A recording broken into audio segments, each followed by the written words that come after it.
Мы ремонтируем каждый год, но фундамент все равно проседает и осыпается. И так происходит во многих местах здания. Школа в селе Арашан Таласского района находится в аварийном состоянии, ведь ее зданию уже больше 100 лет. По-хорошему, помещение давно пора перестать эксплуатировать, но из-за отсутствия нового учеба здесь продолжается, а культурно-массовые мероприятия всегда проходят на улице из-за отсутствия актового и спортивного залов. Обучаться в таких условиях – это настоящая храбрость. Нашему зданию более 100 лет. В прошлом году один из корпусов стал совершенно непригодным для учебы. Сейчас мы проводим занятия в 2 корпусах. Учеба идет в 3 смены. Кабинетов не хватает. Новая школа – это наша необходимость. Но в текущем году эта большая проблема обещает разрешиться. При государственной поддержке и финансовой помощи центра Ас-Сафа в селе началось строительство нового здания школы. Оно будет рассчитано на 300 мест.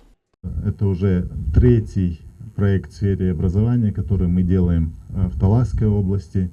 Я надеюсь, что это не последний проект, и в дальнейшем мы тоже будем работать. Все знаем, что вклад в образование – это вклад в наше общее будущее, поэтому постараемся, чтобы эта школа была в кратчайшие сроки построена, закончена, введена в эксплуатацию и, даст Аллах, с сентября месяца текущего года, чтобы ваши дети уже в новом корпусе школы обучались.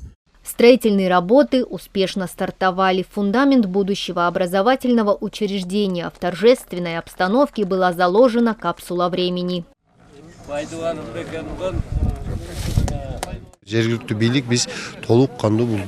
Местные власти на 100% поддерживают данный проект. Какая будет нужна помощь, мы все сделаем. За 100 лет здесь не было построено ни одного образовательного объекта. И новая школа, безусловно, нужна селу. Как рассказывают местные жители, после распада Союза в их селе не было построено ни одного такого современного здания. А ведь именно школам отведена важная роль в воспитании молодого поколения. Новая школа нужна нашим детям для того, чтобы они получили достойное образование и у них было хорошее будущее.